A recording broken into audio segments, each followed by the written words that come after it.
G'day guys, welcome to the Aussie Gooner channel and welcome to The Yarn, guys. The Yarn is just a couple of Aussie Arsenal fans giving our views on how the team's going so far, how we see it progressing, this and that, all of the above. And look, without further ado, age before beauty. Nick, how you going, bro? That's good to hear, bro. What's it like being an Arsenal fan right now in Sydney? How you feeling? How you feeling, bro? You know what? It's pretty good, man. Like, I'm quite happy. The boys have kind of, like we said in the last show, they've found their mojo. Shit seems to be working. It seems to be clicking. And, mate, they're happy. I see those results and I'm happy, man. I'm happy as Larry. Man, I look at it, it's like, started from the bottom, now we're here. You know what I mean? Like, honestly, man, honestly. But that's the one. Yeah, man, I swear. Zia, mate, first time on the channel, welcome. I've been trying to get you on board. The contract saga between Zaya's agent and KSC was fucking hard. Like, Nick, you come over like Tony Adams. You just signed on the dotted line and said, no, I'm coming in, fuck this. Zaya, nah, man. Zaya, he was like Adebayor. It was impossible, He just, give me the dollars or I'm not in, He performs, but when the paycheck is right. It's like Sol Campbell going and doing the contracts at 1 or 2 a.m. On the dirty, wearing the white jersey and then wearing the red one, just like that. I was reading about that. It's man, like he went and he's doing contracts at 1 or 2 a.m. so he doesn't see any paparazzis in that. Yeah, you know what? That was hectic. Yeah. Were you an Arsenal fan back then? Because I remember that. I grew up to watch from like 2002 onwards. So I grew up watching like Henry, like end of Henry. I'd say like 2004, 5. He was invincible, but towards his last 2 years, I started watching, and then it did peak when it hit with like Nasri, Fabregas. Shavin, young Theo Walcott, so it started hitting from there onwards till now. Oh wow! So you got to see us, not in our heyday, but maybe more in our more. I hate to say this, days. On the demise. Like we already hit our peak, sort of, and then we slowly started to feather out. The end of the glory years, and starting to sort of dip down into the shit fight. Yeah, we were in. That's hard, man. Like, to be honest, I got to watch this. Look, I watched this. It was 92, 93 when I got involved, guys. 92, 93. It was, I remember I was getting groomed to be a Liverpool fan. So I was getting, like, groomed and shit. And I watched Arsenal versus Liverpool at Highbury. First time I seen them play. And, oh, man, that was phenomenal. Arsenal smashed the shit out of Liverpool 4-0. Ian Wright scored 2 goals, and that was it. Ian Wright was the man. He fucked it. That was the one. I don't know if you remember Limpard. He scored a goal from halfway in that game. You remember that game, Nick? Yeah, he took a shot from halfway. Zaya, I'm watching this game and I'm supposed to be a Liverpool supporter. He took a shot from halfway and it's gone in, and I've just gone, oh, it's kind of the end of Liverpool. And that was it. I couldn't stop watching Arsenal. And then you can kind of keep Liverpool now. Yeah, you can keep. And I watched Ian Wright control a ball. Much like, have you seen the statue of Bergkamp? They got that picture of him up in the air doing that. You see it on my intro. It's a statue of Bergkamp controlling the ball in the air, and they've got it out in front of the Emirates. Yeah. Ian Wright pulled the same shit on the Liverpool keeper. I'll never forget that. He jumps up and just controls and just bang from outside the box, keeper's out. But anyway. But yeah, no, it's good. Like I like this dynamic. I like, old school vibe. I like the new school vibe too, because your mindset's going to be different a little bit to mine and Nick's, because me and Nick, we saw a lot of the glory in the 90s and 2000s. You got to see us at the end. So I believe, and look, correct me if I'm wrong, it's a little bit harder to be a fan from 2006, 7, 8, 9 till now than it was for me and Nick. Would you agree, Zaya? Yes, I would agree, yeah. It is more harder to be a fan where it's now, and to be a fan where you're looking at from Ian Wright days all the way to Henry, Bergkamp, Perez, Vieira days, So it is hard. Like, honestly, like as an Arsenal fan, I'd say from peak, say 2007, where I started watching a lot, till now, it has been very, very hard being an Arsenal fan, especially like going into stages where we would still get to that top 4, but there wasn't that edge of claiming the title. When you Yeah, had a just peaking Man United, Manchester just United. making up. We were just making up the numbers, kind of thing. Yeah, yeah. Like It's fucked. it's outstanding to see like a squad, of like Bentner, Mm. Shaban, and all those players, and to still make a top four and go Yeah, to Europe yeah. was a nice feeling. But it would have been better to see something similar where you would look at, say, from '90s all the way up to 2005. Yeah, you want to see that Yeah. progression, and that's what we got to see. We got to see a little bit of progression. But you know what? Like this season, right? And I know you guys are going to say this season. This season, we've seen a bit of progression. Now I saw us from the bottom, and I was fucking shitty. I don't know about you guys. The start of the season, I'll watch it defensively. I think Nick sees it the same way. Yep. We were shambles defensively. We were playing. We had. I don't know if you remember, Zaya, our defensive line from the start of the season, if you look at the defensive line now compared to what it was against City, not one of those defenders and or goalkeeper is on the pitch right now, right? And we were getting drilled. But to be honest, we've seen a bit of progression here. We've seen some better football. We've seen some character. And even on the football capital, remember I said, I need to see the direction. I need to see a formation. I'm seeing that now. Now, I'm not an Arteta in guy. All right. But how do you feel about the season so far, guys? I'm going to put it out there. You have at it. What do you guys think? That's my feel. I'm going to give him some credit so far, but I'm going to have it out there, guys. Have at it. What do you guys reckon? Look, he deserves credit for what he's done and the way he's changed up everything at the moment. The signings that he's made have gone forward in leaps and bounds, man. Like, we were talking about it a while ago, like not last week. I'm talking weeks ago. And we were talking about formations. We were talking about lineups. And it seems that he's now settled on a lineup, which helps a lot. Because if you remember, the first 3 games, we had 3 different back 4 combinations. And that's ridiculous. Yeah. You can't do that. No, not for stability. No, there was those 11 players that were on that pitch were not there the following week or the week after that. Yeah. And you can't do that, man. You've got to, if you're still trying to sort out your starting 11 at the beginning of the year, you're fucking pushing shit uphill. And that's what seemed to be happening. At the moment, mate, the team's settled. They've gelled. They've changed formation. It works. It's just crazy. I can't believe it was the same team that started the bloody season, 10 games ago. Yeah. Zoe, what do you reckon? Like, seriously, I mean, do you concur? What do you think? Coming into the first 3 games, like, first game, 2-0 at Brentford, it's a bit like, like, what's happening here, And then we went on to, Chelsea, Man City too. I seen it, I'm like, you know what, like it's going to be another season, like it's going to be downhill again. Yeah.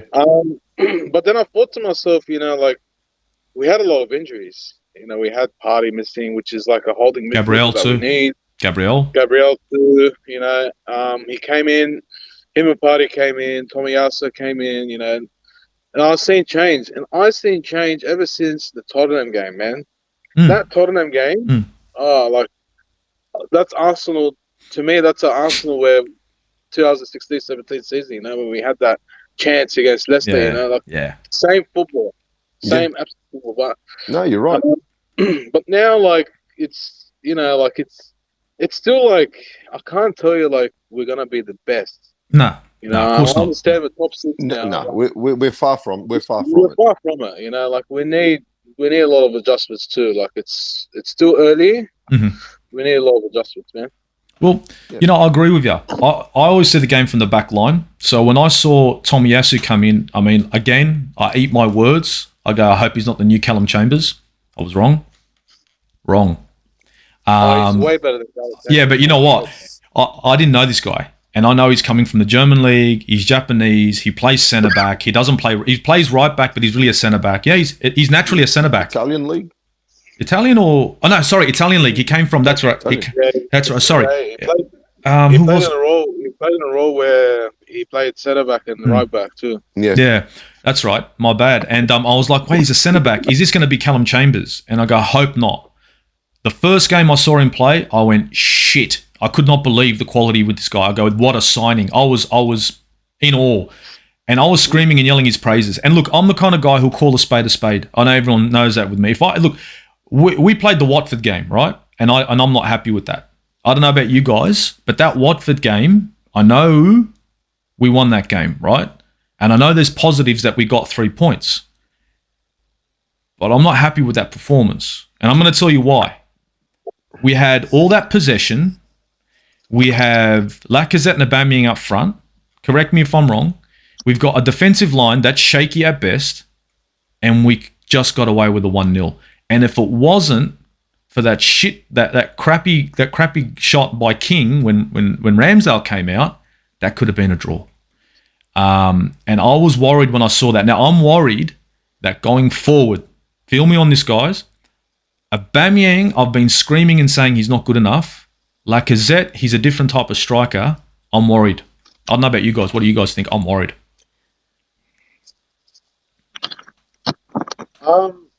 Honestly, like it is a bit worrying. Like in regards to Lacazette and Aubameyang, they're two different players. Like their play style is different. Like Aubameyang is like a, you know how I'd say, like a get him behind usually. You know, like he'll make that amazing run. You know, and if it's a through ball, he'll run for. He'll sprint as much as he can, get the ball. Lacazette is like a target man for me now. Like he's on the ball, he's trying to shield off the player and just trying to play the ball off. Hold him off. Hold the ball up. Yeah. Hold the ball up. Yeah. Hold the ball up and then play the ball like he's gonna see someone. This is where Odegaard needs to step in. Honestly, you reckon? Where he needs to step in. Where? Where though? In a 4-4-2, where? See, the thing is, 4-4-2 is going to be very hard with Odegaard, but it's impossible with seeing him. a player like that, which is talented, coming from Real Madrid, you need to put him in a position where he's number 10. Now we're going to make him like an Ozil. You know, getting those assists. He can't finish. Don't get me wrong, he can't finish, but his role is like a playmaker, and this is where it could take effect. You know, you can play a role with Smith Rowe, Saka, Aubameyang. You know, I would not start Lacazette. Honestly, I would, if I want to, like if I examples of Arteta's boots, I'll usually put him in like, you know, at the 60th or 70th, or if we need more attack, I'll put him like 50th, 60th. You know, but this is Odegaard needs to step in. You know, he needs to find a formation where it's suitable for Odegaard. I'll honestly prefer him over Lacazette. Ah, fair enough. It'd have to be something like a 4-3-3. What do you reckon, Nick? What do you think? Tough one, but what do you think? Honest opinion. I like the way they're set up at the moment. I'm old school, you know that. 4-4-2's, you know, my bread and butter. Yeah. But if we're playing well as we are at the moment, right, and the way I see it is, it's hard to find a place for Odegaard to fit in now. Yep. Who do you drop? You know what I mean? Yeah. For me, if you drop Lacazette, will Odegaard fill that void there and put in the shift that Lacazette seems to be putting in? I reckon he will. You reckon he will? Yeah, maybe, because when was it? 2 weeks ago. Who did we play 2 weeks ago? We played Watford just recently. Before that, we played Leicester. Was it against Leicester, or was it the week before, where all he did was lose possession? He did nothing but lose possession. I think it might have been the week before against Villa. You reckon it was against Villa where he was? Oh yeah, when he come on, but he come on as a sub. He come on as a sub, and he was weak. All he did was give the ball away. Yeah, I was screaming about that. Yeah, I remember that. Yeah. Yeah, and that's like, you can't do that, man. Right? I'm with you on that. A little bit weak on the ball. A little bit weak on the ball for the Premier League. You know what I mean? Yeah. Just a little bit. Look, I understand he's come from a totally different league. Where he, you know, Spain, you know, not as rough and tumble as what the EPL is. Yeah. More a little, more technical. Yeah, I could, safely say that it is more technical all day than what the EPL is. But all day. It may take him a season to get used to it, to come up to speed. The only thing that I can really say that I don't like, that I'm not seeing, that I don't like that I'm seeing, is the fact that, like, even against Watford, Lacazette was subbed off in the 67th, 65th minute, something like that. Yeah, burnt out. Yes, but he come off and he was spewing. Yeah, he wanted to continue. Yes, and in my eyes, I reckon Arteta took the wrong player off. So do I. I think Aubameyang should have been on his ass. 100%. And that's now Zaya's probably going to say no way. I'm going to say yes way, because he needed to go. I would have hooked him at the 50th, man. I would have swapped, left Lacquer on for the work that he's doing, taken Oba off, right? And now everyone's going to say, what the hell? And I was going to put on Martinelli. And the reason why I want to put Martinelli on, because Zaya, you know what I'm talking about. How quick is he? Are you reading my notes? No, you see that? No, remember, you signed on a dotted line? So now I've got this thing happening, right? Zaya, you've only just gotten involved, so I haven't got this thing with you. But I will by the end of it. And then when you're deciding to do something shady, I'll get in your head and go, no, don't do that now. You're under contract. I need you on for the next show.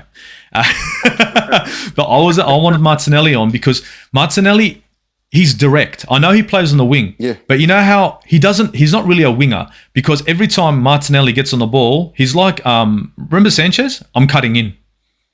I don't cross, I cut in. I'm cutting in. And that's all he wants to do. But if I put him up front, right, and you're Odegaard, right, he could come in later on if he wants to feed him, whatever. But if I put Lacazette and Martinelli together, I've got a guy who can muscle the ball, hold the ball up, and I've got a guy who can work off the back of him, and he can put the ball into the back of the net. Yep. I think he's more hungry at the moment than Aubameyang. My problem with Aubameyang right now is, right, now correct me if I'm wrong, Zaya, did he not cost us 2 goals against Watford? Yeah. It did. Do you reckon that Lacazette could have put that penalty away?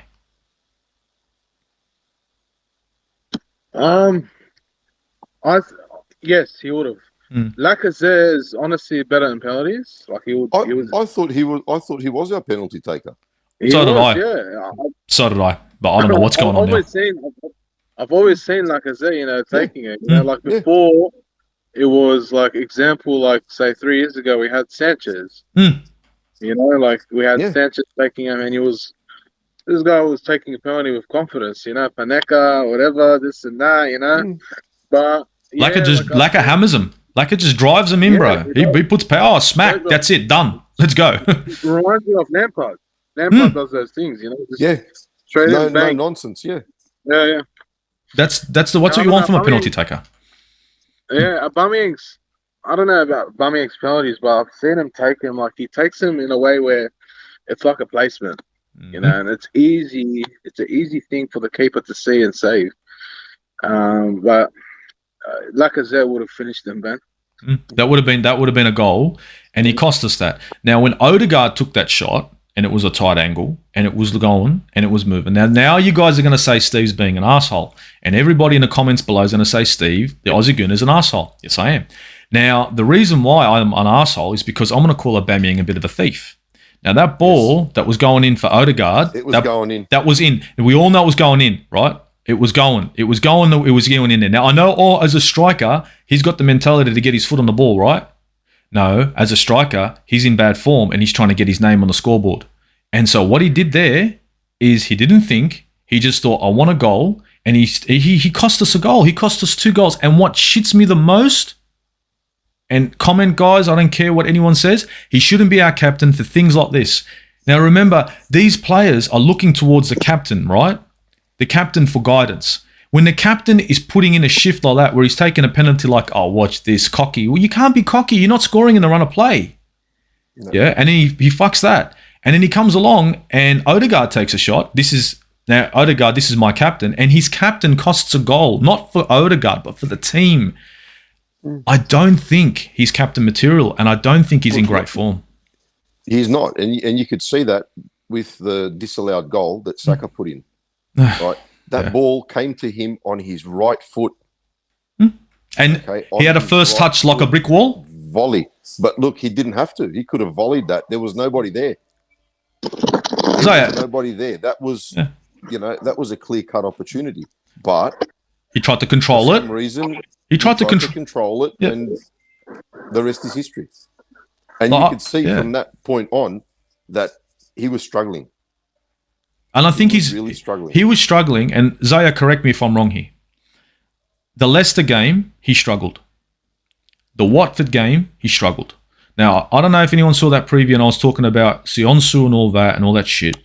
But if you look at the goals that have been scored by ESR, right, and the position that ESR is in when he's scoring those goals for Leicester and for Watford, where was he? In the box? Oh, exactly where? Edge of the box, man. And exactly where Aubameyang's got to be, right? And you know what's another thing, Zaya? Tell me if you've seen this too. Have you noticed that we only go down the right-hand side, not the left? We don't go down the left anymore. Oh, I can't hear, man. You. Leicester's. Can you hear me now? Yeah. Yep. Yeah. Leicester's game, we were going mostly on the right side. Saka. Always. Yeah, that's right. Now Watford. Watford, same thing. Even Aston Villa. Now, would you agree that maybe if they're going to go on the left, right, if you're going to put the ball onto the left and you're playing 4-4-2, right, Zaya? If that ball's coming in from the left, who am I going to be picking out? Aubameyang. Not Lacazette. So we go down the right, the ball gets to Lacazette, or the ball gets through Lacazette, he puts a pass in, and Smith Rowe will get a goal. We don't go down the left. Now, we're predictable here that we're not going to go to the left. Is that because, now this is because the team hasn't got confidence in Aubameyang's abilities? What do you reckon, Zaya? ESR is playing on that left-hand side, remember. ESR is the left winger. Yeah, but he seems to be more of a floater than a left winger. Yeah, but because you see him in the middle of the pitch, and it's like, hang on, who's on the left? And you look over, and you've got Tavares standing there. Yep. So Tavares is kind of like a wing back, in a back three. If you could, if you know what I'm saying. It's a bit random. Like it's, sometimes like overlap. Like Smith Rowe and Saka can overlap at stages. Like they will play on the left or they'll play on the right. Like really depends if it's like a counter attack and that. Like, but see, like I think that way where if they play on the left, Aubameyang can get involved more. That's what I think. It's always on the left where he does get involved in major situations, but gets on the end of the ball. It hasn't been a Aubameyang where I'll talk about, say, like a season where he'll score, let's say 25 goals. It's not that Aubameyang. No. And I don't see it. Nowhere near. I honestly don't see it, guys. Like honest swear, like we do need another striker. That's what I was getting at. Signing. We did have like. That's where I'm going. We did have rumors of Lautaro Martinez, from Inter. Like, I do think that would have been a potential great striker for Arsenal, but we do need like more depth, in Definitely. that position. Now that's what I was getting to. He's getting old now. He's going to reach 30. I think he's 32 now. I don't know, like 31. 31. Yeah, I think he's 31. Yeah, 32. Like in the Prem, like you go 31, 32 as a striker. Time's a bit running out because you need pace, especially because you're playing in a league where like you got 19 teams. You don't know what that team's going to do to you. Like anything. Can happen. You don't. Anything can happen. You don't know what Aston Villa can come and do to you. At the Emirates. So you don't know what Wolves can do. With their midfield they've got. The attack. You just don't know. Like it's hard to know like what teams are going to do now because now, like in these Oh, times you want to know what they're going to do? You come talk to me. I'll tell you what they're going to do. That's why I said you want to know what's happening with the other teams? You come talk to us. What are we going to be facing against Leicester? I'll tell you. Aston Villa, I'll tell you. Bro, you put the bets down. coming to a game facing Leicester, I had a doubt that we're going to lose. I'm not confident. No, honestly, I feel you. I know what you're saying, but you know what? I know what you're saying. Yeah. You know what it is, and I swear, I looked at the game, and I swear, Zaya, I'm not one of those cocky Arsenal fans. Never have been. I mean, I used to be, but not now. But honestly, I call a spade a spade.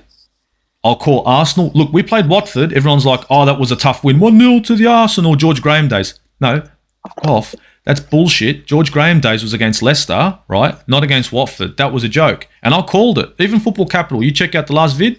I got on and I put shit on my own team because they didn't perform in that game. Now, I'll be honest with you. Against Leicester, and anyone can call it whatever, I was confident because everyone was talking about our informed Maddison, which is not, right? And all I was worried about was Tielemans. Okay, just do a number on Maddison, hammer him, and take care of Tielemans, and we got him. And we had them because Leicester weren't in form. Aston Villa, same thing, weren't in form. We're not in the worst form. We just get that media, Zaya, where even if we win a game, it's bad. It's bad. Look, if the guys, this is going to go on, comment below. Doesn't matter if Arsenal win or lose, the media is against Arsenal. Okay? And the pundits too. They'll find a way of making us look bad. Exactly right. And they'll find a way. Look, I'll give you an example right now. Okay, it's off topic, but look at Manchester United. Yeah. Right? Look at what's happening, okay, with Ole. Mm-hmm.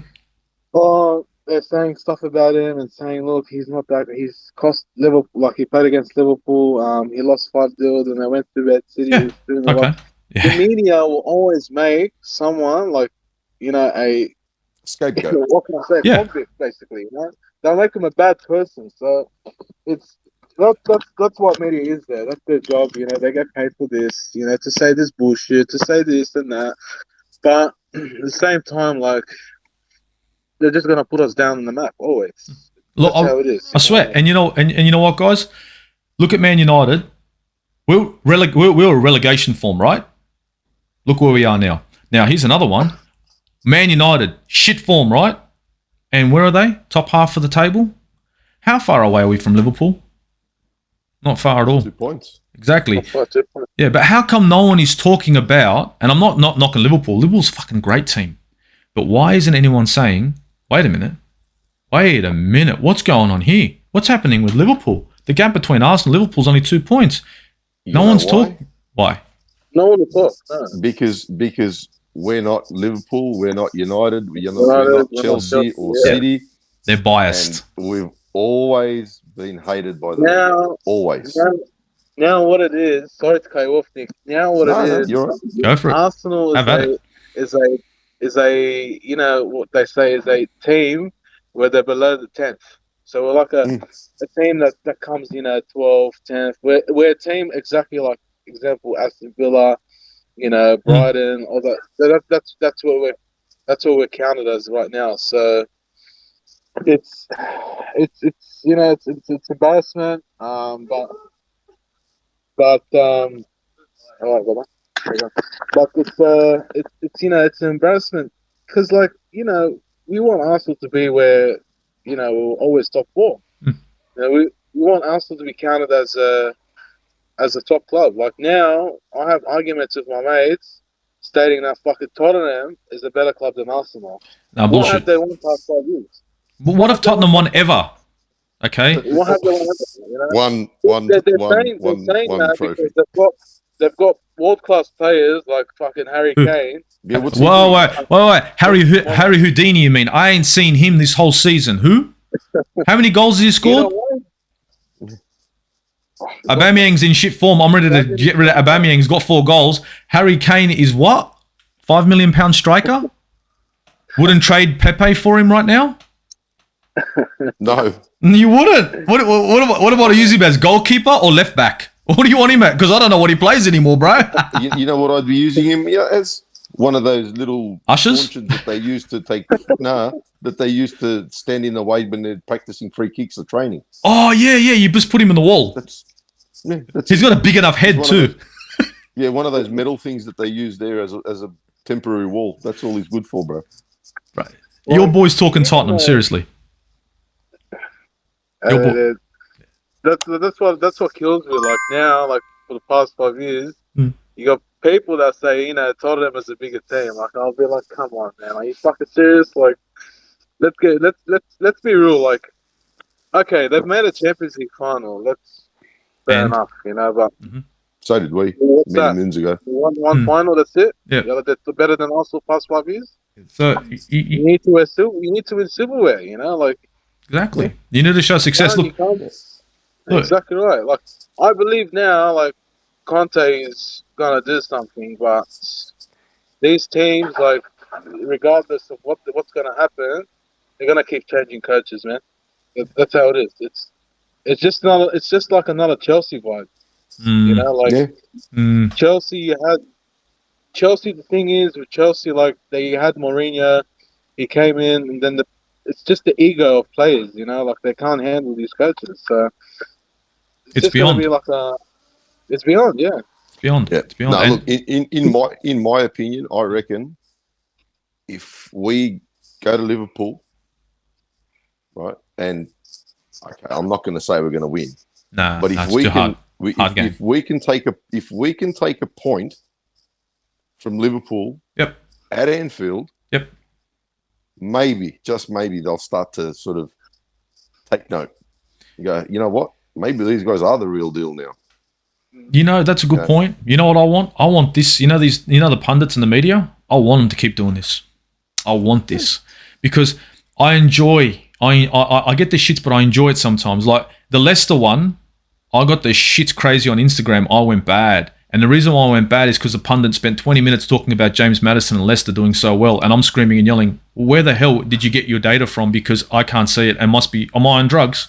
What am I looking at? Am I some Australian that's seeing some fucking bodgy fucking info? You're full of it. I've watched Leicester play. I watched 4 of their last games. I wasn't impressed. They beat Man United, and it wasn't even Man United. No one can tell me that Leicester versus Manchester United or whatever, that was Manchester United, because that wasn't Man United. So any Man United fan out there, that wasn't Man United. And if that Man United had any sort of direction, it would have been the score flipped the other way around, and Leicester would have been lucky to score one goal with De Gea in goal. You know what I mean? 100%. That was all luck. Come on, you had a top class centre back who's not playing. You had Varane out. Varane out. It's all over.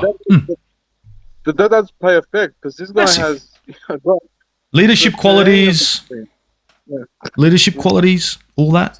Hey, look, it's a tough one. But look, I think honestly that we're not doing too bad so far. The Liverpool game, if we can pull a point, like you said. Yeah. I said I just want top 10 by November, okay, and I want a direction and I want a formation. I've got top 10. I've got more than top 10 by November. I've got direction and I've got some sort of. I can focus on something at the end of the tunnel. I can see how they want to play. Now, the formation being a 4-4-2, I was calling for it much like you, Nick. I'm old school as well. Zia is a 4-3-3 kind of guy. I can see it. And I like 4-3-3. I love 4-3-3.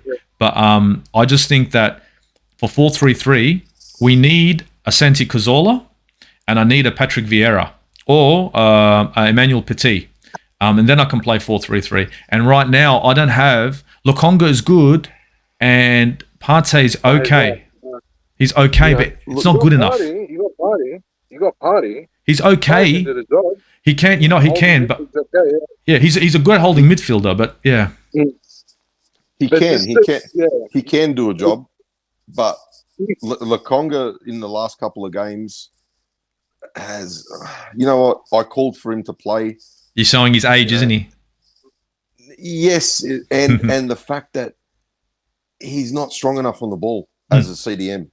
Oh yeah, you know what I mean? Like you need a little bit more than like he got bullied off the ball twice. Once against Watford and once last week as well. Oh yeah, the week before, sorry.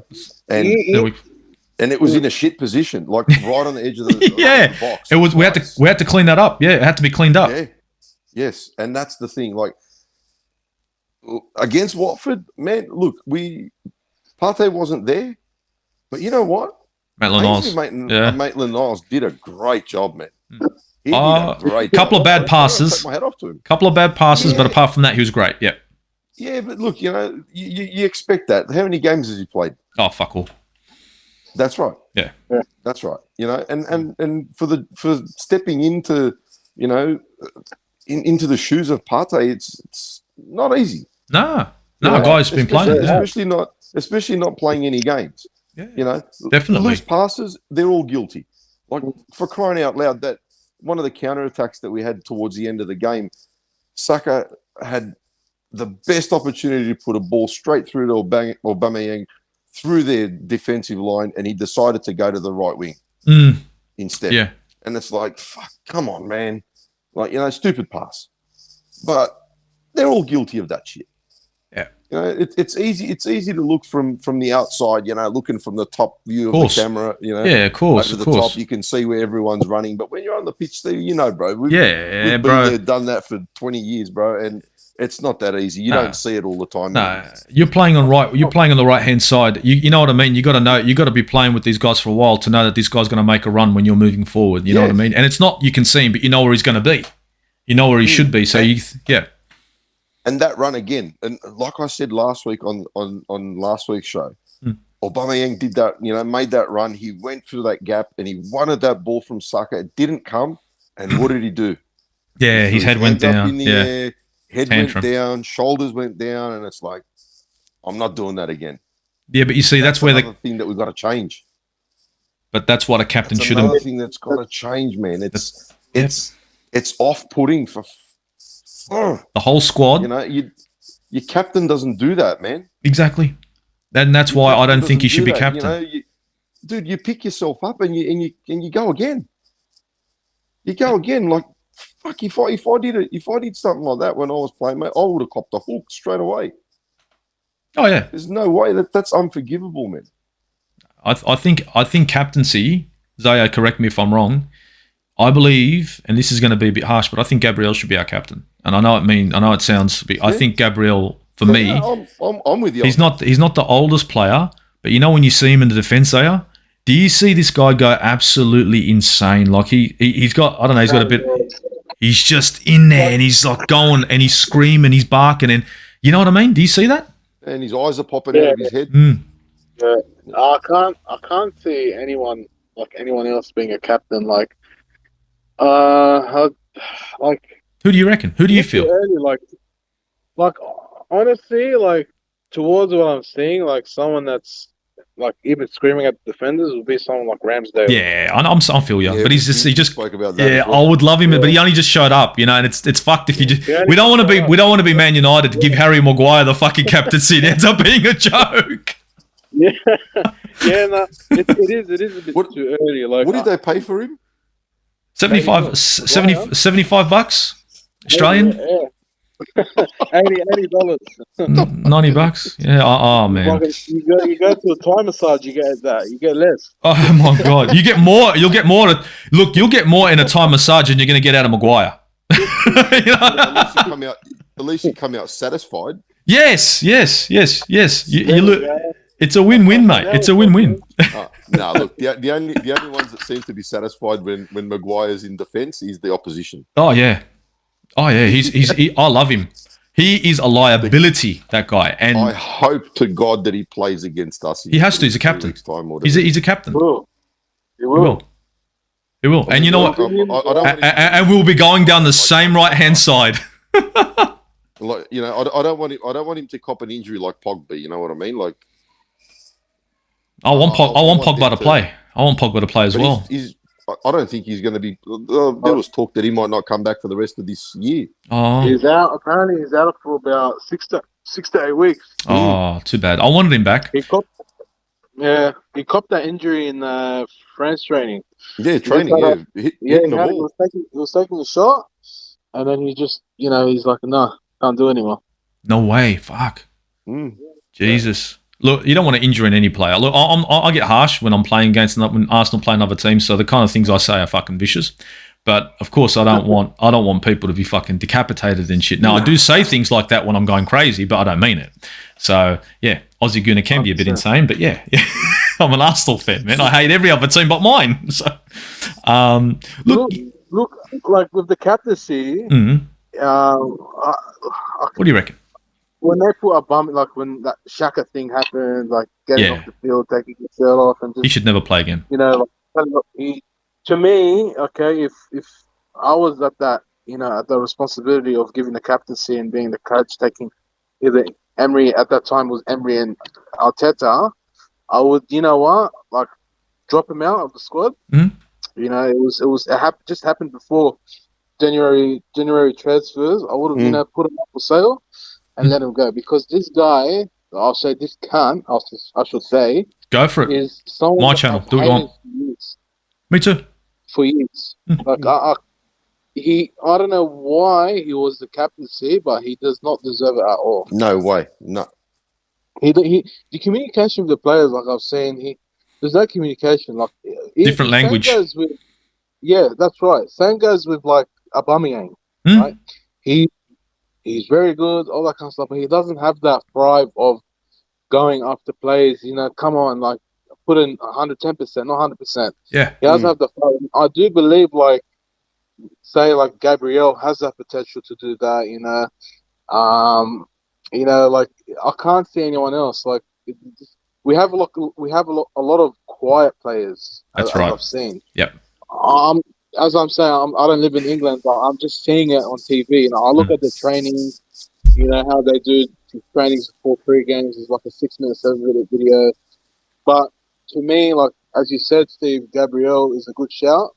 But if Ramsdale keeps going, and probably 1 or 2 years, I'll prefer like him to be the captain. Like, so look at it now. Like when Czech came, this guy was a beast. He came, controlled the defense, telling the centre backs and the full backs what to do. He had that courage and he has that experience.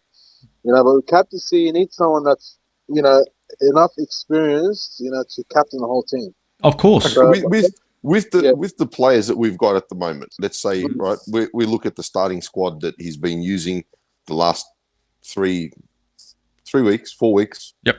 Right. Who would you pick out of them? If you're not going to pick, let's say, for instance, okay, we'll rule out Ramsdale because he's only just arrived at the club. But yeah. Gabriel, yes, okay, we're all in agreement that he's one candidate. Mm-hmm. Who else would you pick? Lacazette. Honestly, that's the only other person that I can think of. Lacazette. Honestly, because there's nobody else. You couldn't give it to Saka or ESR. Right? They're childish, Partey, the kids. Partey's just come to the club. Soft touch. Right. Tomiyasu came to the club. Tommy's another one that just arrived as well. Tavares, forget it. He's only a kid as well. Yeah. No, too young. You've got nobody. You've got Laka and you've got Gabriel, and that's it. Yeah. Ben White's another one. He's only young as well. Yeah. No, and he doesn't command. He doesn't command the defense. He doesn't command the defense. No. Gabriel commands it. No, definitely not. Gabriel's he's gotten better because correct me if I'm wrong. I think Ben White's gotten better because he's been sitting next to Gabriel, and a lot of things 100%. That he's doing now is what Gabriel does with blocks and this and that. And you know what? I'm loving to see that. But sorry, continue. Yeah. Sorry, mate. I had to just put that in. No, but that's what I'm saying. Like there's really no other candidate apart from Lacazette and Gabriel. Mm.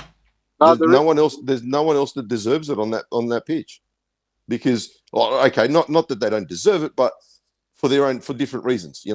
Age, experience. Does the shoe fit? Does the shoe fit? It's about the shoe fitting on the. You know what I mean? And I'm with you too. I don't see the shoe fit. The captaincy fit on any one of these players at the moment, except for Gabriel and Lacazette. Ramsdale, yes, but not yet. You've got to have someone that shows a lot of passion, a lot of heart. Yeah. That, like you said, will yell at players.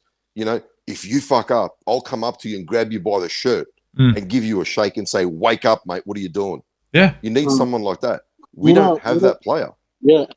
We had that was Vieira, that was Adams or a Keown or someone like that. Henri was like that. Henri was freaking. Henri was ugly. Yeah. Henri. Henri will give it to you. Bergkamp. I've seen Bergkamp do it. Bergkamp threw elbows in training. You know what I mean? Even he used to do some bad shit. Like these guys, leader of men, and Zay, you know what we're talking about. I think you see where it comes. You need someone harsh, man. You need harsh as a captain. You need a hard ass, man. Yeah. You know who was a good example? Who? Murdertucker. Like, Yes. even though he was Murdertucker With was Ozil. Remember with Ozil? Yeah, man, that game. I was going to mention him, and he had that game against Man. It was against Man City. He was going Spoke at to him. the fans, you know. When he walked off, he grabbed him by the shirt and pulled him back. Yeah. Come here, get over there. Roasted him. Yeah. He was really tough. Like, he was really tough to the players. Like, Yeah. he came he was a good defender. You know, he knew what to do. Like he didn't have the pace, but what he did have, he used to read the game very well. Yeah, that was the thing. He used to read that game, right? And it's maybe very rare to find a defender that'll do that these days. Very rare. Yeah. Very rare to find someone that reads the games as well as like an older defender, like an old school defender. I hate to say it, but defensively right now, and I've said it, I'm look at our defensive line, I look at our goalkeeper combination, and I think of the days of George Graham. And I know everyone says, how can you think that? It's because I watched them. You saw him play under George Graham. I saw him play under George Graham. Now, you look at the way they hold their shape and the way the goalkeeper and the defence communicates. Now, Zaya, I don't know if you've seen that kind of football before, but back in the day, the communication between the defence and the goalkeeper, the George Graham days, dude, there was no, I've seen a couple of games, yeah. Yeah, and it's really, yeah. It's drilled. It's drilled. It's don't get out of position, hold your shape, this and that. Goalkeeper screaming, and it was that good. And I'm seeing that now, and that's why I called it early on. I go, defensively, guys, defend. I keep saying it. Defensively, we're so good, and everyone's like, why are you stuck on the defense? First of all, I like the defensive side. Second of all, if you don't leak goals, then you're guaranteed 1 point or three. Yeah. 1 or 3 if you don't leak goals. So that's a George Graham sort of thing. Now, I know a lot of people like, you're over the gun. No, I'm not. I'm watching my defenders. We've got one, and I've said it before, and I'll say it again. We've got one of the best defensive setups, best defensive lines in the league. We do, and it's not on current form. It's the way they're playing the game, and I honestly believe that defensively we're sound. But look, the captaincy, I hope Gabriel gets it, but I think it's going to be hard to strip it for Aubameyang. Not unless Aubameyang really puts in some really horrible performances. And that's what I'm worried about. Well, he already put in one against Watford. Yeah. And now Liverpool is the next game. And I don't... Mm-hmm.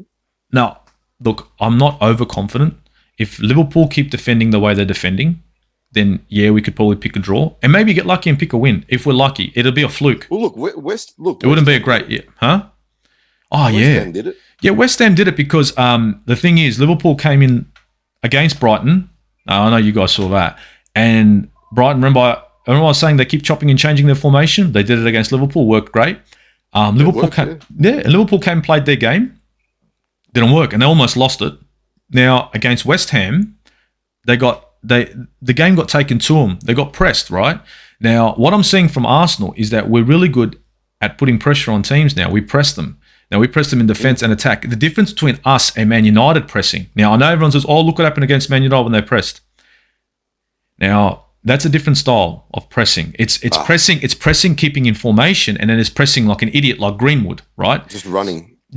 And you guys know the goal I'm talking about, right? The Chiesa one. Yes. So anyway, yeah, he should have done this to the keeper. But anyway, so I'll look at us that if we can press Liverpool, okay, and take the game to Liverpool and choke them, right? Because they're in a shitty form and because their arm is chinked, what do you reckon, Zaya? They're going to be like, oh, shit, it's happening again. These guys are in form. We're not in great form, and they're playing their game. And if we can take the game to them, we could pull a 1-0 or a draw. I just hope to fuck that we don't go there and play 4-1-4-1. Well, he better... 4-1-4-1 is against my religion. I don't care. I'm going to talk to KSM and say, it's against my religion, Aussie Guna, religion, this. No, can't happen. No 4-1-4-1. No 4-2-3-1. We're open too much. We need to play... Look, I know it's boring. People say the 4-4-2 is boring. I can stuff with a 4-4-2 plenty. But we need to play the same 4-4-2 and bring Iasa and Saka forward. What do you reckon, Zaya? A 4-4-2 with Iasa and Saka forward. It's the most overpowered formation of Arsenal at the moment, you know?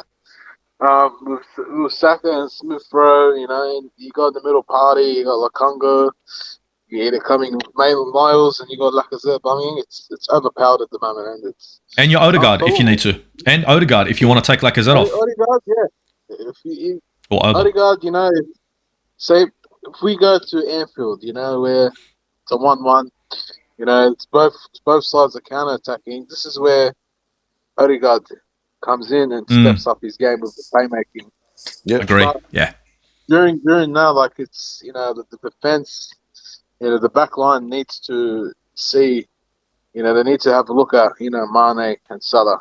the back line has to be on their game, otherwise they will be raped. Yeah, but our back line is on their game. No, but that's what I'm saying. They can't make mistakes. Yeah. But you see, the thing is, our back line now, right? And this is talking a lot, but if West Ham can make Salah look like he's invisible, you're telling me that our back line can't do the same? Well, you'd hope so. You'd think. I just think that the only problem we've got is we're not going to put too much pressure on Van Dijk and the centre backs, not with Aubameyang in front.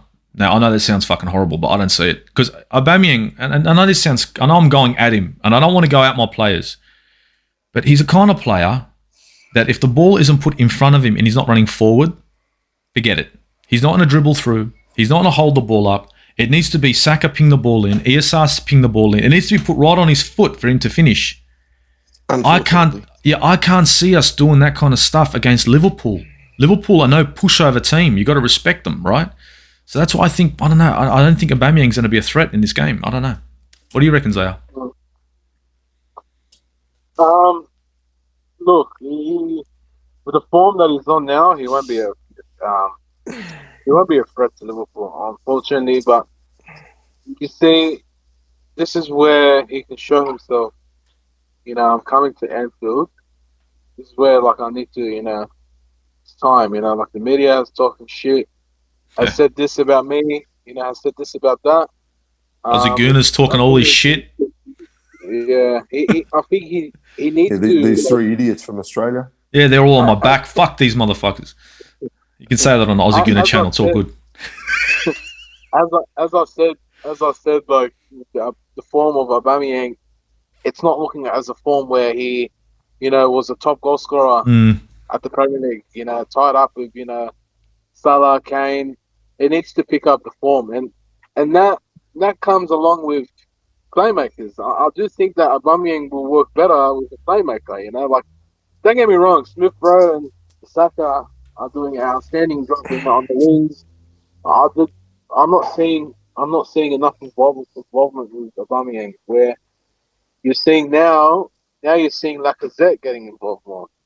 He's being a poacher, putting him in, even though he's getting a couple of assists from them. But I don't believe he'll be a threat for Liverpool. Aubameyang, unfortunately.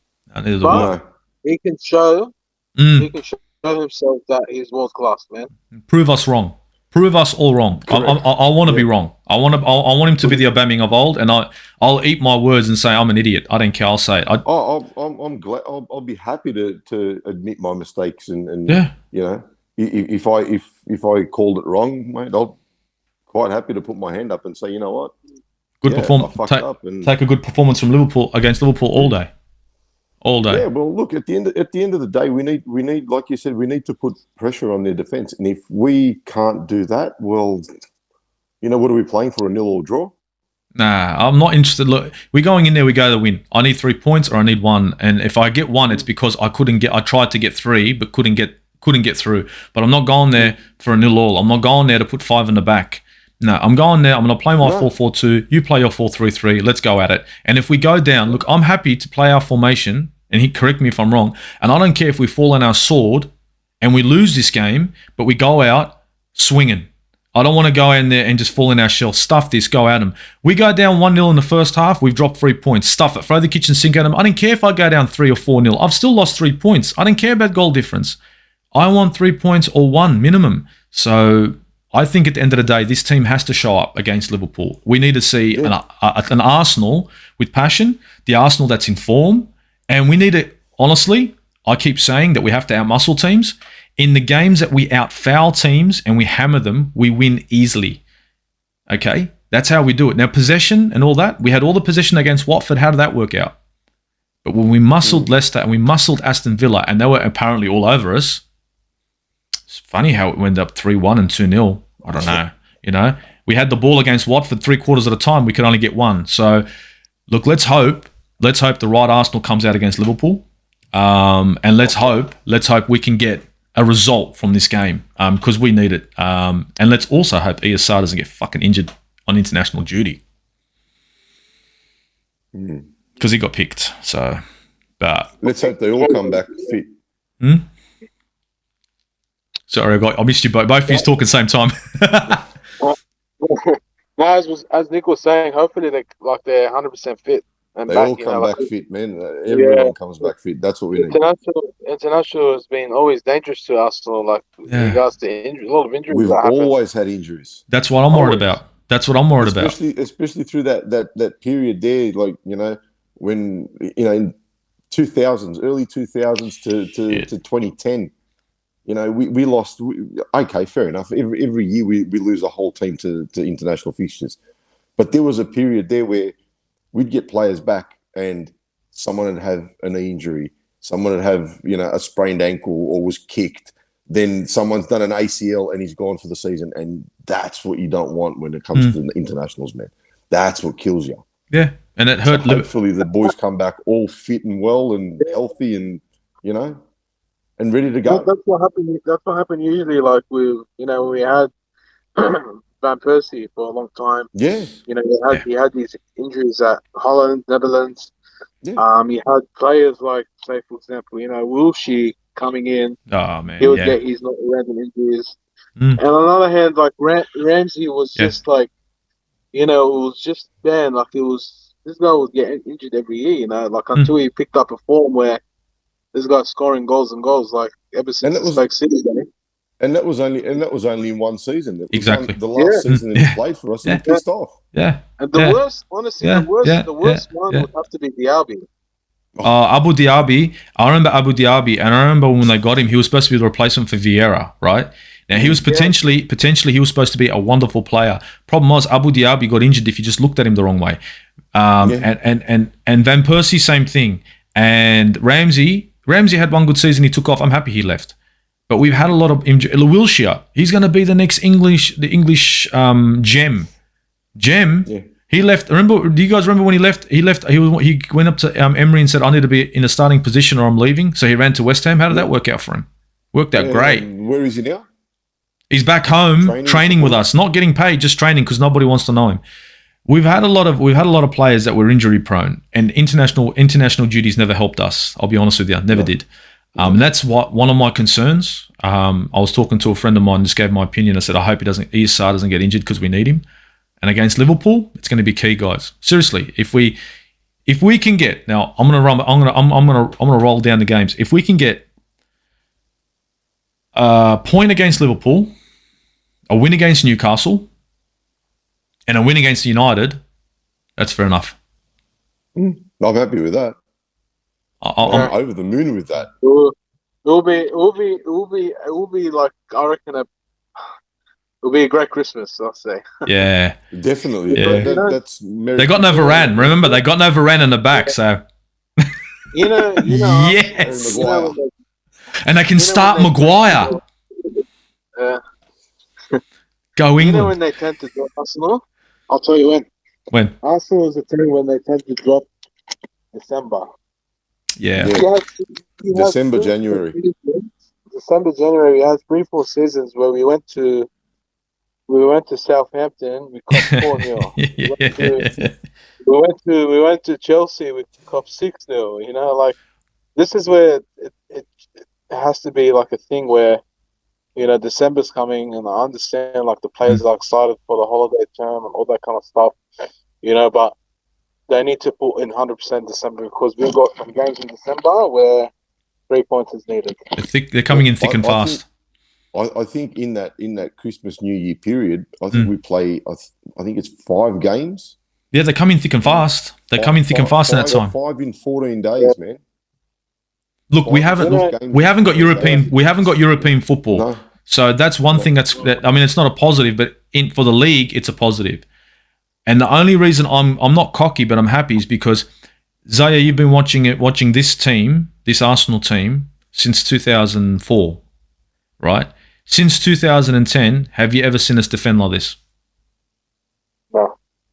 Have you ever seen it? Absolutely not. Have you not always been scared when the goalkeeper when the ball's coming against the goalkeeper? You're like, oh shit, oh no.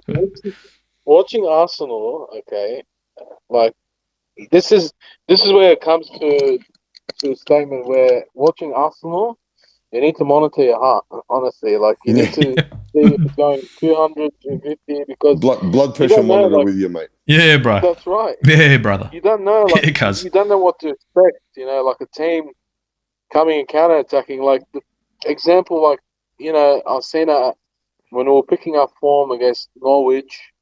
You know, Pookie's there. He's having a couple of chances. You know, I'm like, oh, the defense is too shaky. You know, but we picked up the form against Tottenham. But I do believe like this has been like our best year with the defense. You know, we've adapted to this back four line. We did have like a time where we had Murtis like Consciently there and Sanya, Clichy or Gibbs. We did have like a good backline then, but it wasn't as that consistent as it is now. And a solid. The fluidity wasn't there with them. It wasn't there. It were a little bit chop and change. These guys are moving. Yeah. They're moving like they're on a rack, and they're just moving back and forward. They're very drilled. And that's why I look at this from my perspective. I think it's going to be hard to score goals against us. And from my perspective, if it's hard to score goals against us, then we've got a chance at 1 point or 3, as long as the back line holds its shape and the goalkeeper does his job. And that's what I reckon. To be honest, yeah. It's like honestly, I'll be fair and square. Like when we purchased Ben White for 50 mil, I'm like, who's this flop? You know, like The same thing I said to Steve. Yeah. I'm like, who's this flop? You know, like I've seen him play at Brighton. I've seen a couple of highlights. You know, he signed. I watched like a brief highlight of him, like a 10-15 minute highlight. He was getting, like thrashed by Rashford and all that kind of stuff. But I'm like, maybe, this guy could be like the next, let's say, like a young Kola Toure. You know, I'm not going to compare him to Sol Campbell or something, like a Kola Toure or Koscielny, at first Koscielny came, he was scoring own goals, handballing, giving away penalties, doing this and that. That sounds like not Koscielny, not so far. Yeah. And he got so far after that, he eventually, moved to France. Like he started playing at, France level for the national team. And this is where like Ben White has been showing. Like Ben White has been going after the ball always past the halfway line. I've seen it a lot. Two times I've seen him clearly do it. Yeah, 2-3 times. That's right. And that's a defender that would be similar to Vermaelen. Yeah. Vermaelen injury prone as well, unfortunately. Yeah. What's the injury prone? But it's a similar type of centre back where he would run up to the halfway line and he will find opportunities. He was mobile. He used to be good with the ball at his feet. So and he had a goal in him. Scared to run. And he had a goal in him. He had a goal in him too. Yeah.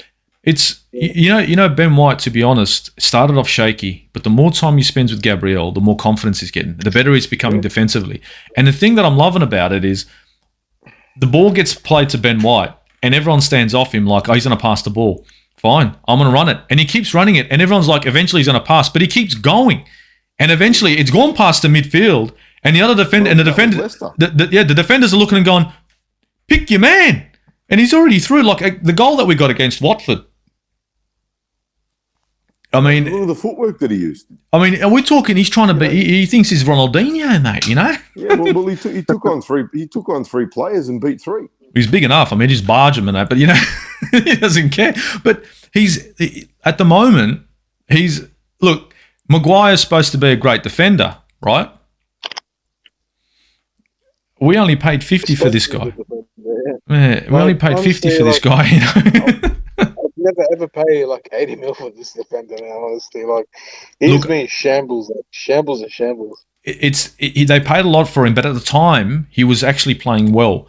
Now, it is that Well, let's go, yeah. English tax, all right, but he was playing really well. And the thing is, I can understand why they did it. It's like, do we let this guy go and he ends up being the next Van Dijk and we miss out? And he's in great form. I would never have picked that guy was going to be the dud that he is now. No way. I saw him and I thought, he's expensive, but not a bad signing. But he's been on a decline, bro. He's been on a decline. And this season, mate, Eric Bailly should start and not him. Eric Bailly, yeah, of course. He's faster. I would assume Eric Bailly is stronger too. He's had a few starts where he scored an own goal. Yeah. But man, like this guy hasn't played in a year or so. Like he hasn't played the game in a year. Like he's been training with that, but you can't criticize players like that even if they haven't played in a long time. That's not right. But yeah, man, like it's honestly like coming from that, I would never ever pay 80 million for a defender. Like if Maguire honestly is made for teams like Leicester. Like he'll do good in like if he goes to a Atletico Madrid, he'll do good as like in I'd say like a Everton. I don't think he's gonna be like a great for Man United. Like no, I do believe like probably I'd say about 1-2 years he's out of there, man.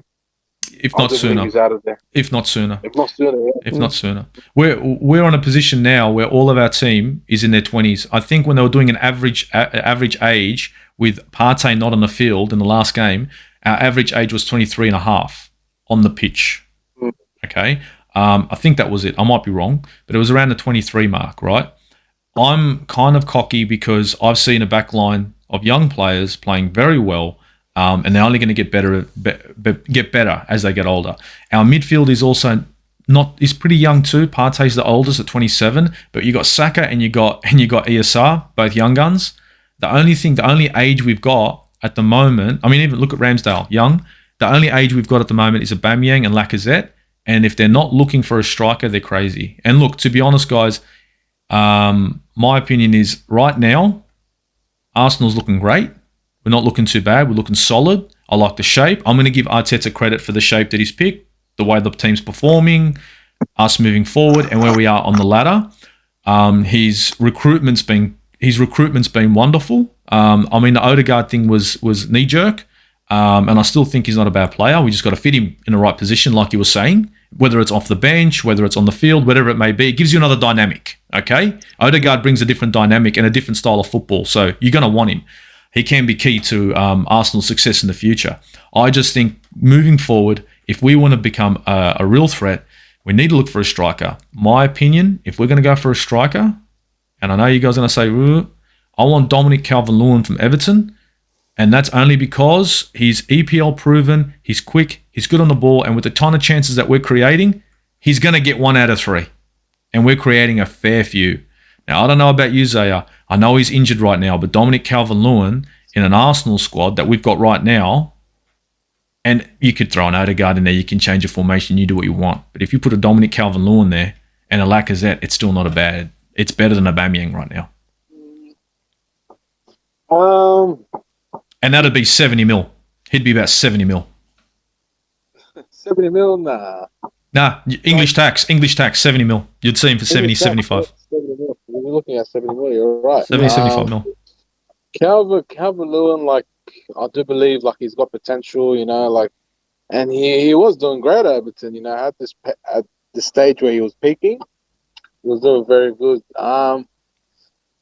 Honestly, like, for Arsenal, a type of player would be suitable would be like a Latura Martinez type of player. I know he's going to cost a lot.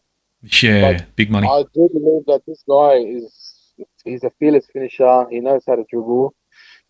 He's strong off the ball, off and on the ball. He can pass, He's complete.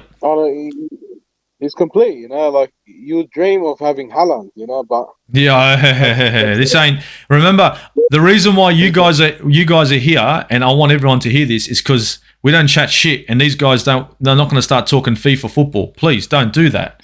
don't. I just bought Haaland for Arsenal, Steve, and you know what? He just came with no Champions League. Yeah, sure. It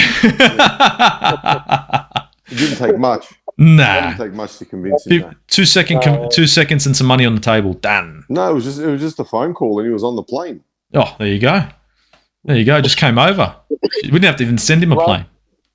No, he came on his own. He paid his own ticket. So you reckon Martinez, huh? Yeah, Martinez. We did have a rumor, like I'd say a couple of years ago, of Benzema. You know, like he was. No, you know, I think we've been linked to Benzema for fucking the last 15 fucking. Yeah, we'll never get Benzema, and now we've been linked to Vahalovic, and I'm like, dude, do not doing that. You know, I don't think so. No. We're not going to get him either. Like a striker, like you could do like a hard. Martinez. It's very hard, you know. There's not many around. And I was saying that before. I was saying it. The reason why Chelsea had to pay so much for Lukaku is because it's a dying breed, a good striker, and it's not like Lukaku's the best in the world, but they had to pay top dollar for him. And I think it's going to be hard for us to find somebody. I mean, unless we pay the kind of money you want and we buy quality, but the kind of money you're talking there, I think you're talking well over 120, 130 mil. Well, if you want the quality, you're going to have to pay for it, unfortunately. Oh, that's true. That's the position we're in. You know, you want to dance, you got to pay the band. 48 million for Orba. No, it was 50. What was it? 50 something? 50. I think 58. I don't remember. Or 58. Okay. Yeah.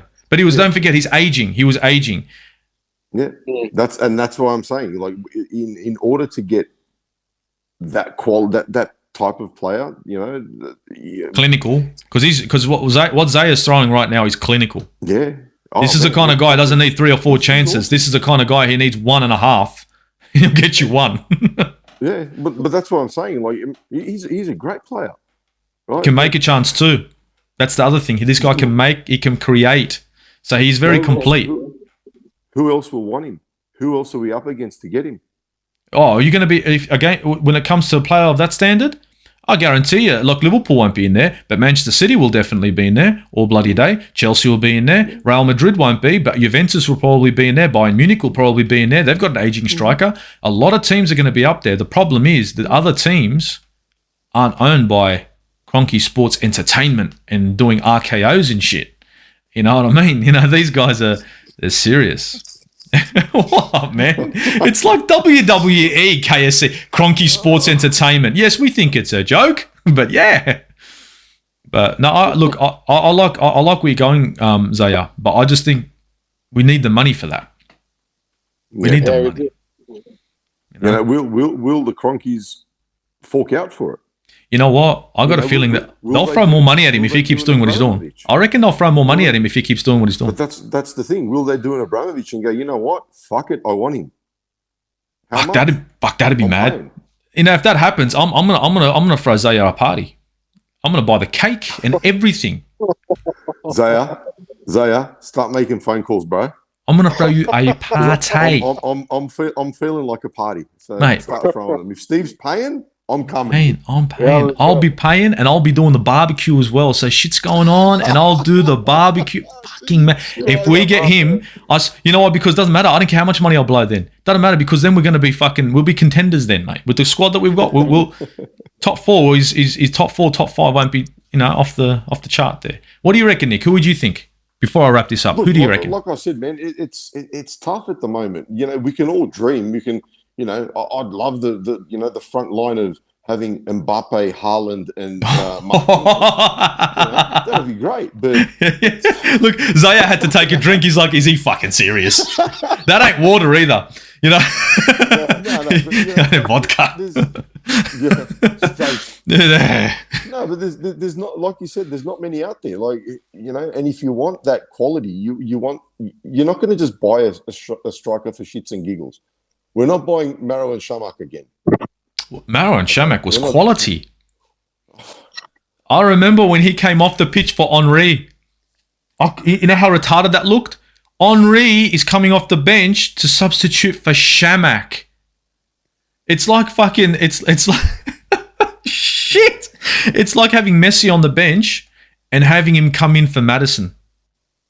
It's just so wrong. But that's I remember that.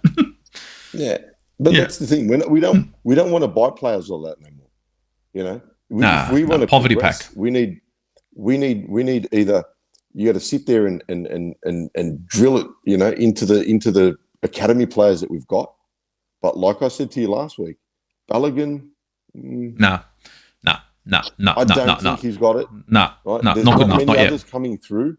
No. You know, are you willing to try and convert a winger into a striker, like a Martinelli into a striker? Well, Martinelli is good on the bench. He's a good squad player right now, but not. Yeah. Look, I think we all know that he's not going to be the solution that's what now. I'm saying. So we need someone to replace Orba now. Yeah, and we got to pay for that. If 100%, and it doesn't matter whether it's Calvert-Lewin, whether it's Martinez, whether it's I don't know.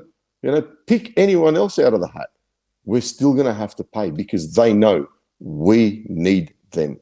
Yeah, you're right. Honestly, we're going to have to pay for it. We have to. You're right. Look, I mean, anyone who watches this is going to be commenting down below with a whole bunch of different strikers. Good for them. But you know what? I don't think there's many to pick from. You know what?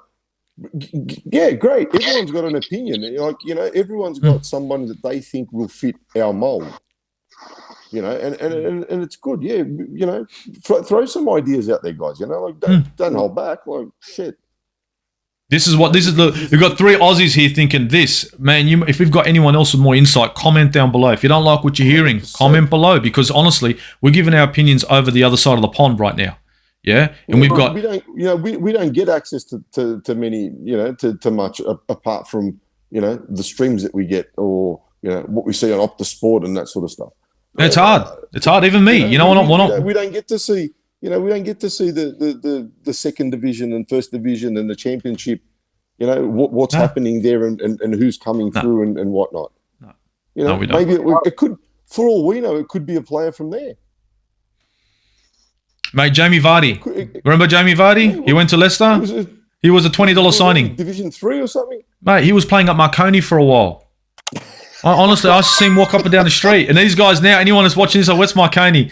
You don't want to know. You don't want to know. He used to play at Marconi. No shit. I'm telling you. Back in the days. Andy Harper. Zlatko Nastevsky. I think was Mark Schwarzer from Marconi or Sydney United? Marconi. He was Marconi. A junior. Yeah. He was Bob Kaplan's apprentice. Bosnich was Sydney United, wasn't he? Yes, he was. Yeah, Bosnich was Sydney United. Bosnich was Sydney Croatia, There was the other keeper that played for AC Milan. I forgot his name. The Spider, Kalatz. Kalatz, yeah. He was Sydney Croatia as well. Yeah, Sydney United. Yeah. That was Sydney United. We got a lot. We had a lot of good. Yeah. Yeah, I've met him. He was my customer at Vodafone. I used to work at Vodafone Stocklands, Woodland Park. So I've met him there. I've seen Juric come past, Tony Popovic. A lot of people come past, man. Tony Popovic had some EPL time. Kalatz didn't, but Bosnich and Schwarzer had a long time in EPL. With actually he finished up with Chelsea, I think, wasn't it, on the bench? Hey, here's one for you. John Cosmina plays for Arsenal. John Cosmina played for Arsenal. Did he? Played one game. And that was it. They went, wait a minute. Played one game. It was a cup game. No way. Yeah, bro. That would have been a highlight of his career. Yeah, man. 100%. Wow. One of our own. He's one of our own. He's one of our own. John Cosmina. Matty Ryan. Arsenal, you know. Oh, man. I'm spewing. We didn't keep him for a sub-keeper. But you know what? Sorry to cut you guys off. I thought we would have taken him, man. You know what? I'm spewing we didn't take him. But think of it this way. If we had kept Matty Ryan, we never would have bought Ramsdale. No, that's right. So, yeah. I wish we kept Ryan. But at the same time, I'm happy we didn't, because if we did, Ramsdale would not exist between the sticks and we would have Leno as our starter. And he's not the worst keeper in the world. But when we're comparing Leno to Ramsdale, it's apples and oranges. Okay, it's fucking horrible. But yeah, look, guys, I'm gonna wrap it up here. I'm going to wrap it up here, guys. Honestly, it's been great having you guys on. Honestly, your opinions, honestly, are the best. In Australia, honestly, there's a bunch of guys that I can talk to, and honestly, none of you guys would want to. Honestly, I've been dying to get you on, Zia, because your opinions, you're not just throwing stuff out. They're well thought. Same with you, Nick. And it's because you've watched the game, you've played the game, and you can sit down, think about it, and come through with an answer that actually makes sense to me and anyone else. Whereas most people out there are just going to talk shit. And that's one thing I hate. Don't talk shit and don't talk FIFA. And the one thing I like now is I've got two other guys here that don't talk shit. And that's what it's about at the Aussie Guna channel. We don't chat shit here, yeah. Hey, speaking of which, I'm just going to go now and switch FIFA 22 and I'm going to buy Haaland, man. You're going to buy Haaland? Yeah? Yeah. Okay, cool. No, is it, I'll buy him too. are you going to buy him as well, are you? Then I'll come over, right? We'll all play together, and I'll use Everton and slap the both of you up, all right? And and with an injured Dominic Calvert-Lewin, just to prove a point is all, you know what I mean? It'll just be 7 in defence, and I'll hit you on a counter. But look, thanks for tuning in, guys. Look, honestly, I want to do this at least every 2 weeks and just wrap up the games. And it's been great having you guys on. Hopefully, we can do this again. But from the Aussie Guna to everyone out there that's watched this, please like, share, subscribe. And it's Uru, guys. Uru. Uru, bro.